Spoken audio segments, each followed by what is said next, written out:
Hello, everyone, and welcome to the session. This session is very exciting because we're going to be talking about one of the most important aspects of your personal training business, and that is keeping clients engaged and motivated, especially over the summer months when that becomes a little bit more of a challenge. So today we're joined by a few very special guests, and we're so grateful to have you today. First of all, we're joined with Toned with Tina, as well as Dr. Ben Petersen of Aspire Fit, and finally, a familiar face, By Bree.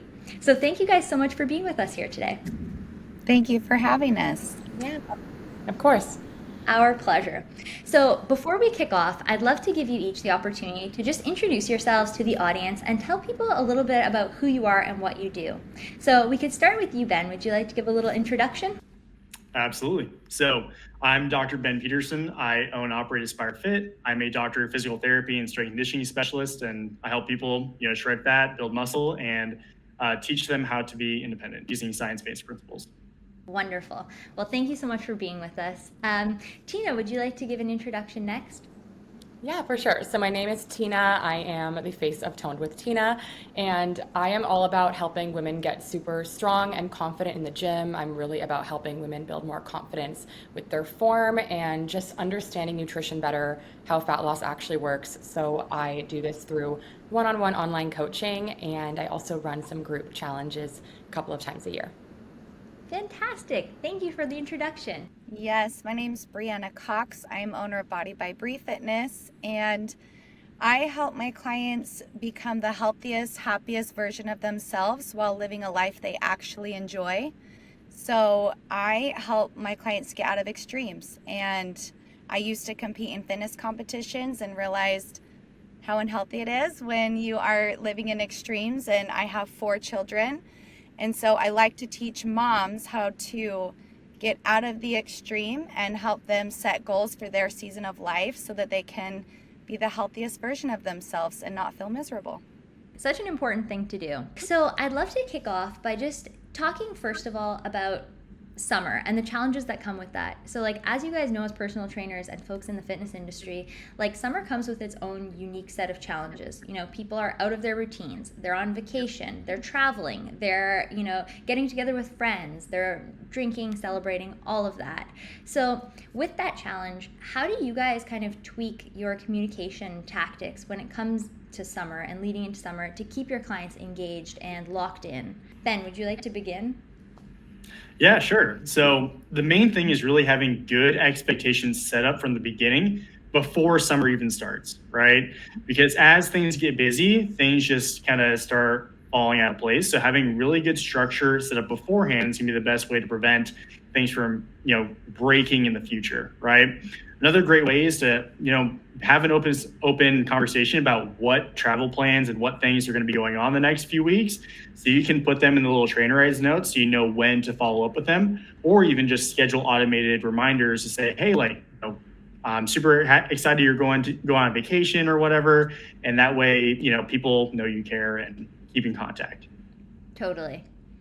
Bree, do you have anything to add? Yeah, so one of the main things I do is helping my clients adjust their goals and their expectations to their season of life. And this is really important because, if you're a new mom, you're not going to set the same goals as someone who doesn't have any kids. So how we help adjust is also through seasons of the year. And so if summertime is where you're taking a lot of vacations, I advise against being in a cut while you're doing summer, because it's going to be really hard to be consistent, and then you're just going to lose confidence in yourself because you're going on all these vacations. So I like to move my clients into maintenance during summer and give them a little bit higher calories so that they can feel successful, they can still hit their goals. And then once the kids are back in school and it's fall, we get back into those goals of, if they're wanting to lose weight, of being in more of a deficit. So we also try during summer to set goals that have nothing to do with weight loss, and it's more the input. So I'm always saying, okay, what are your daily mental wins? What are you trying to set? What goals are you trying to set that have nothing to do with the outcome, but the actual input? And that's where they feel way more successful, and then they can give themselves a lot more grace while they are on their vacation. And it pulls them out of that all or nothing mentality, because we are living life, right? We're going to go on vacation. We're going to have fun during the summer. We're going to barbecues. So my goal as their trainer is to teach them how to do that and still feel successful and live their life. Absolutely.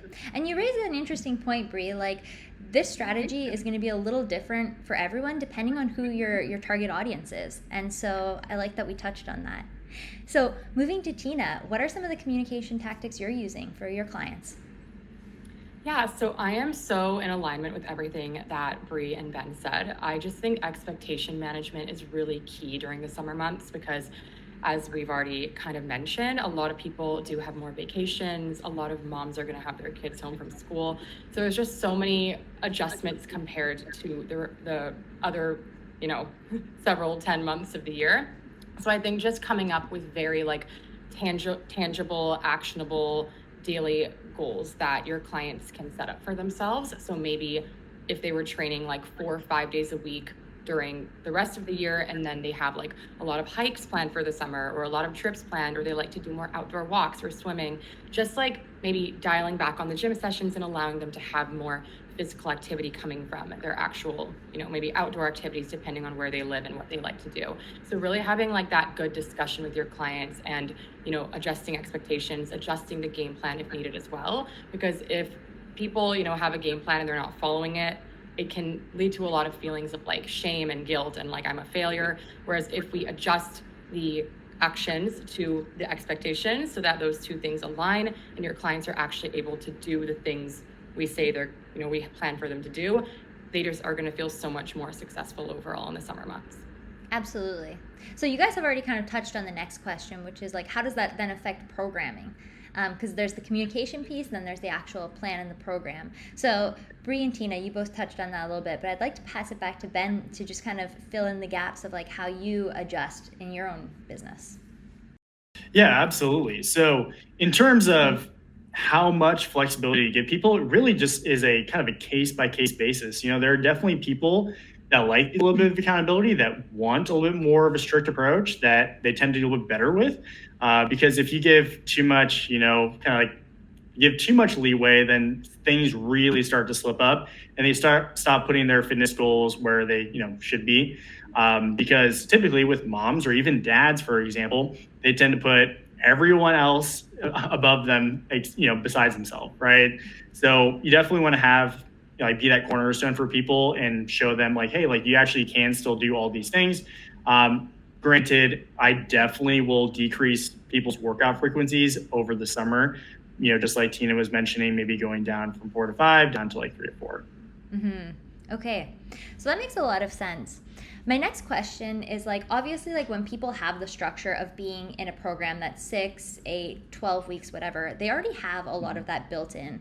But how are you keeping people engaged during the summer or otherwise when they're not actively in a program? So once they finish, or if they're in between, phases.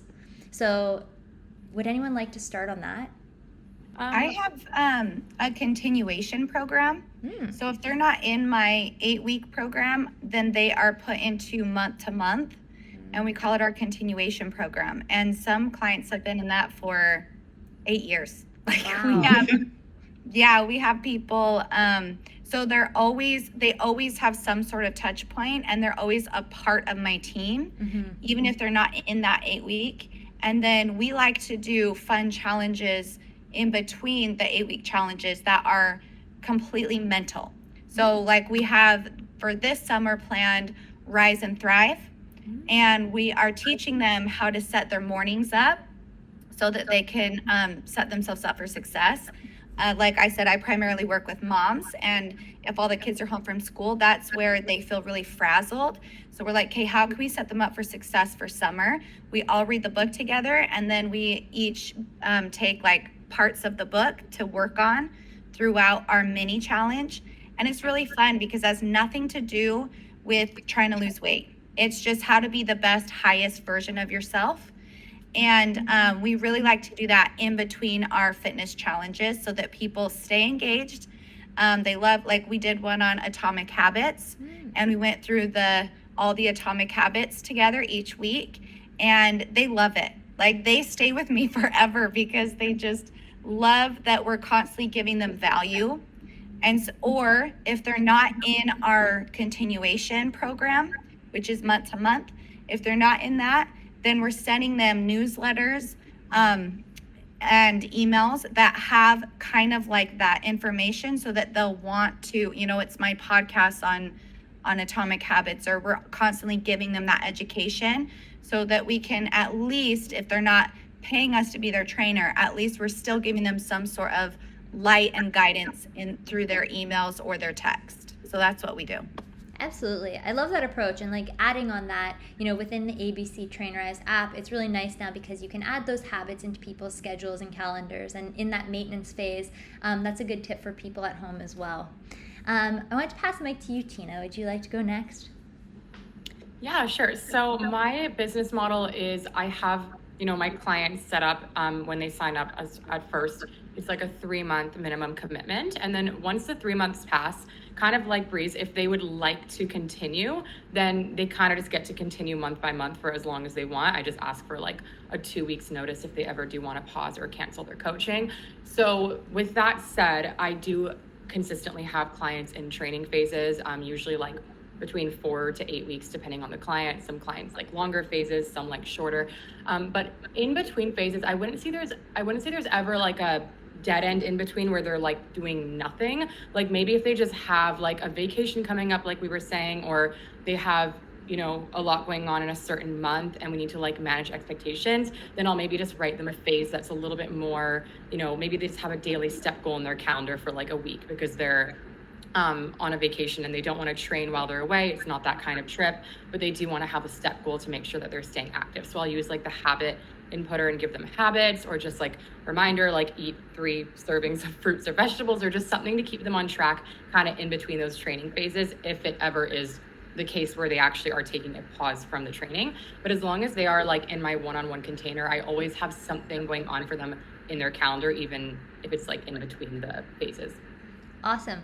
And Ben, is yours kind of the same? Do you also do the like month to month once they close out of a program, or how do you handle that? Yeah, so my program is maybe a little bit different. I do something kind of similar to Tina, where I do a 3-month front end offer. And then after that, people will continue on to my back end offer, which is more about self-coaching. So inside of Trainerize, I've actually built up what I call the Aspire Fit Academy, which basically teaches clients how to do all this stuff on their own and eventually lead them to a point of independence, right? And so I try to make the back end program more educational based or educational focused. And then the front end program is more speed to result, right? As far as things to keep clients engaged outside of their program, I'm kind of a very similar strategy to Bree, where we have email and SMS newsletters that go out to help keep clients engaged, or obviously just posting on Instagram and even tagging or following up with people who've maybe finished your program and maybe just need some words of encouragement or whatever. Absolutely. My partner actually ran his first half marathon the other day, and he was using a program that's similar to Trainerize, but specifically for marathon running.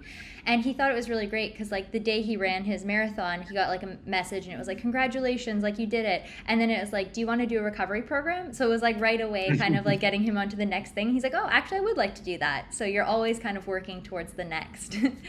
So yeah, as coaches at home, that might be a great idea. As someone's formal program is coming to an end, maybe just scheduling in some of those like messages so that they automatically go out and start kind of pushing the next program that you might want to get them into.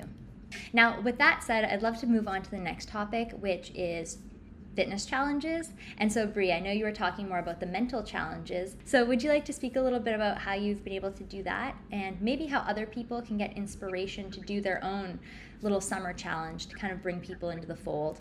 Yeah, so we usually do 4 challenges a year. It's not just nutrition based, so it's like a whole fitness challenge. We do workouts and nutrition and mindset and meditations and life coaching. It's a whole thing. But what has really made our challenges so successful is 2 things. One is getting influencers to shout it out. So if you're wanting to make your challenge really successful and you have any sort of Instagram base at all, what we do usually a month before, we will go reach out to people and say, hey, can I train you for free? I would love to train you for free if you would like to share your experience doing this challenge with us. And we usually get like quite a bit of people, even if they're not influencers, just like moms that have any sort of platform. I actually see the most success with people who have like 5,000 followers because people trust them. When you start getting like 100,000 and they're influencers, people don't trust you anymore. So yeah, we get like mini influencers, so like 5 to 10,000. We offer as many free plans as we can, and then that's our exposure. So we don't have to do ads, we don't have to put any money behind it. But lots of people are like, oh, so they'll say, hey, I'm doing this challenge, I'm really excited, summer's coming, I need the accountability. If you guys want to do it with me, here's the link. And I'll even say like, you get 10% of whoever signs up with your link. That's been very successful for us, just to get the word out. And then, so one was advertising it. And then the second one is not just saying, hey, I have a challenge coming up. Who wants to get lean? Let's go. There's a million of those out there. Like when I started in this online personal trainer business, I was like in my circles, I was like me and one other girl. We're the only ones. Now it's so saturated that you really have to stand out. And the way that you stand out is you speak to their specific problem. So instead of saying, hey, get lean for summer, it would be like, hey, I hate when I feel super insecure when I'm at the pool with my kids. And, you just kind of take them through this journey of like being in their situation and feeling their struggle and how you can help pull them out. And so that's been really successful. Like storytelling has been really good instead of just saying we have an 8-week challenge, So those two things, I'd say storytelling and really advertising with other people, offering free training to anyone that will shout it out. Those are such great tips. And Tina, I know you've had quite a bit of success with challenges yourself. Would you like to share about that? Yeah, so I'm actually running my second challenge ever on Trainerize right now. So I just started running them in January, but I love them. And I agree with Bree. I feel like something I was kind of experimenting with was, those like kind of pre-made Canva template stories that you just like post with like all the logistics. I would post some of those in my stories and see like, how many signups would I get in like those 48 hours. And then I was kind of experimenting a little bit more with like just being super on brand, showing up on my stories, not even really promoting the challenge per se, but just talking about like my own goals for summer, like things I'm doing in the kitchen, just perspectives or like little epiphanies I would have after working out, just coming on and like being authentic, being myself, and just sharing like my views, my perceptions on fitness, nutrition, and like mindset, all the things. And I actually found I was getting way more signups on the days I was just showing up and being really on brand, showing up as me and sharing, my beliefs, my thoughts, my own goals, like things I'm working on. And of course, like, I feel like that kind of helps people get to that, like, I'm done moment. Like sometimes it's just like you're one Instagram story away from like getting someone to be like, I'm done, I'm ready, it's my time. And like, I also do love doing a little bit of pain point marketing, kind of like the idea of like, yeah, like Bree was saying, like, not like wanting to feel like insecure at the beach in the summer, but I also love getting people to that, like, I'm done moment. Like I'm signing up from a place of like empowerment and I'm like so ready to shift. And I just feel like, yeah, like in terms of the marketing side of things, really like honing into just showing up and not just showing up with like pre-made Canva stories. Like those are great because people need to know the logistics to sign up. They want to know the price and all the things, right?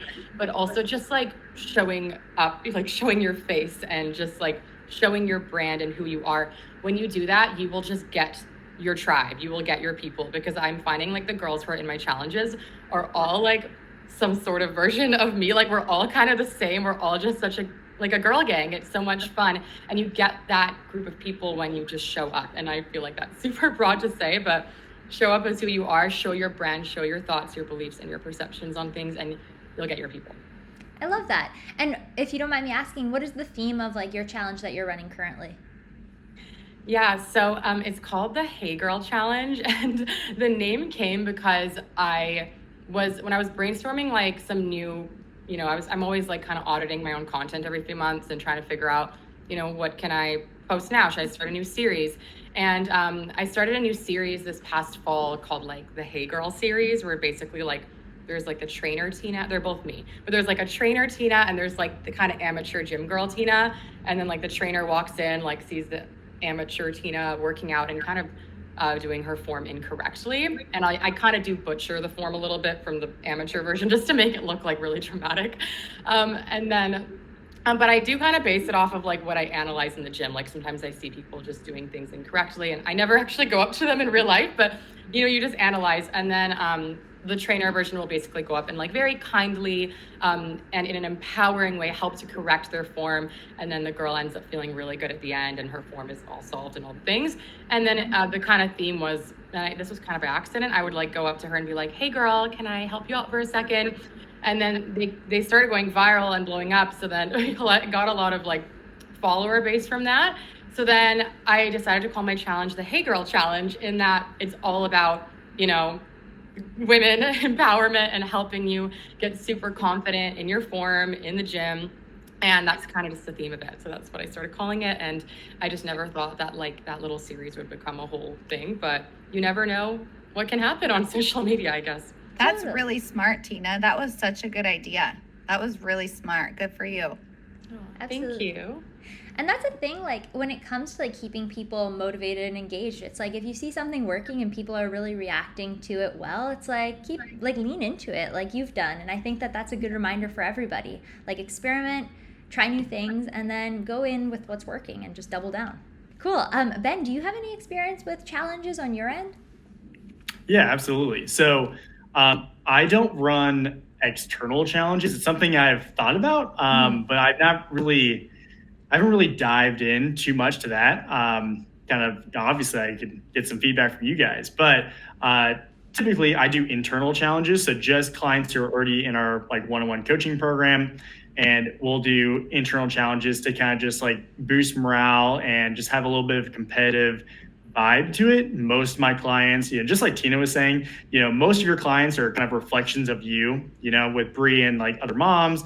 Like all of my clients are 20, 30-year-old dudes, right? So, and some 40, 50-year-olds every once in a while. But, obviously guys are a little bit competitive, not all guys, but some. And so we'll do internal challenges, and basically whoever wins or gets top 3 will get basically like a free item off of our like merch store and stuff like that, so they can get some branded stuff for free, and also just kind of helps people stay accountable to their goals and stuff like that, so they just get rewarded for doing the stuff they're already supposed to be doing, but at least it kind of like drives a little bit of that competitive drive to like get their things done. Definitely. And when you do hit that summer dip, it's kind of nice to like throw something new at your community and be like have them buy in all over again, and have that piece of like motivating each other. Cool. So that kind of leads very organically into the next question, which is all about like how you go about building a really strong sense of loyalty with your base, and also just building community, and how should other trainers go about building their own sense of like community within their target audience. Would you like to begin, Bree? Sure. So our community, we really utilize the group chat feature on Trainerize.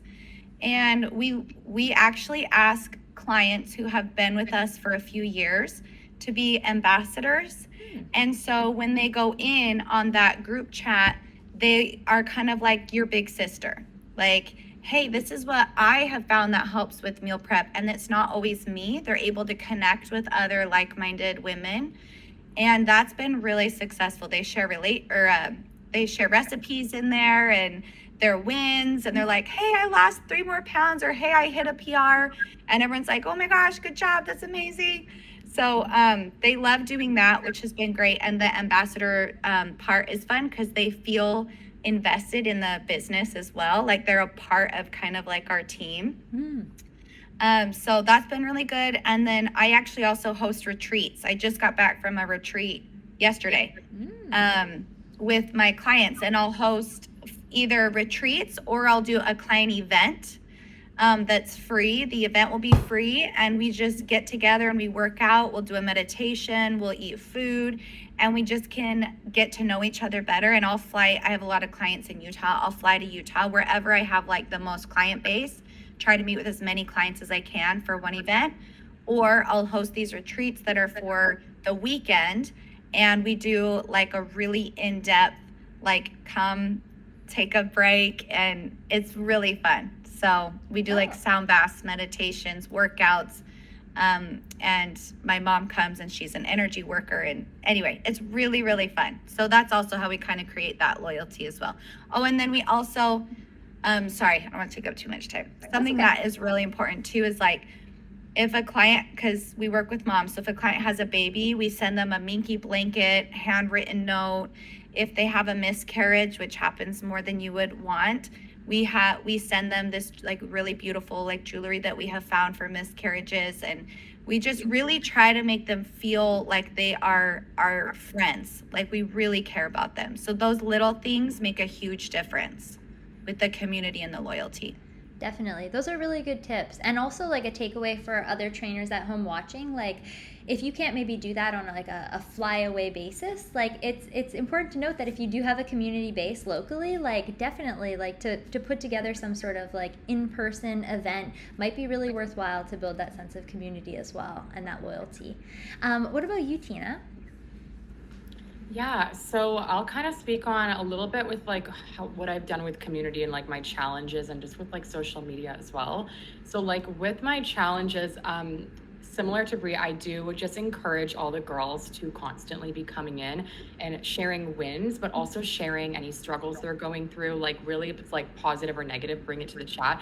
And it's so amazing. I do find that all the women, like sometimes I haven't even gone to the chat that day, and I like go in and like 10 girls have already responded to someone who's struggling with something or going through something. And it's just like having that community aspect, like being in that group together and just knowing that everyone's there to support each other through the good and the bad. It's just, it's such a great thing to have. And I find that it really helps with accountability as well. And it helps you to know that if you're going through something, you're not alone. And sometimes we just need that sense of belonging, even like in our fitness journey or anything we're going through, just like day-to-day life. And then with social media, just like little things that I like doing to like really build a sense of community is I did run like during the COVID pandemic times, I did run like some live workouts on like my Instagram. That was like a big thing then, and kind of just like rolling with the times. Like right now Q&As are really big. So just like allowing your following to like ask you questions, ask for tips, and then just like giving some of that value back to them. And then in terms of like loyalty to clients, just again, creating like a very, open space, open container where they feel like they can come in and talk to you about really anything they're going through that's affecting their regimen. So I just have like a very open communication line with my clients. I tell them that it's a safe space to come in. If there's anything they're, if the program they're on, there's like a certain exercise that's bothering them or anything like that, like don't hesitate to come in, and I'm there for you. I'm there to like help you and support you. And then I feel like that just makes your clients feel very like seen and heard. And I think that's like a recipe to really keep clients on with you long-term as well. Absolutely. And what about you, Ben? So yeah, quite a few similar things to Bree and Tina, but obviously using the group chat feature is really important, hyping other people up. We'll also do like client of the week stuff. So, helping, recognize people who are like doing well and accomplishing their goals and stuff like that. Because everyone, whether they want to admit it or not, people love to be recognized no matter how big or small their victories are. We also do retreats as well. So we're doing another one in August. That's the next retreat coming up. In Denver, so kind of similar to Bree, basically doing some hiking. We rent out the gym and do like an in-person workout, get the video guys out and all that kind of stuff. The other thing that we do is really leverage social, right? I mean, that's where most people are generating most of your leads. So, tag them in stories, mention them in your stories, talk about like their experiences and stuff like that.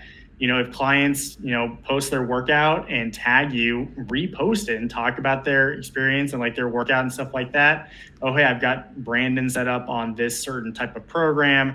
I'm just really glad he's crushing it. Just making sure to engage back with people is super important to, build community.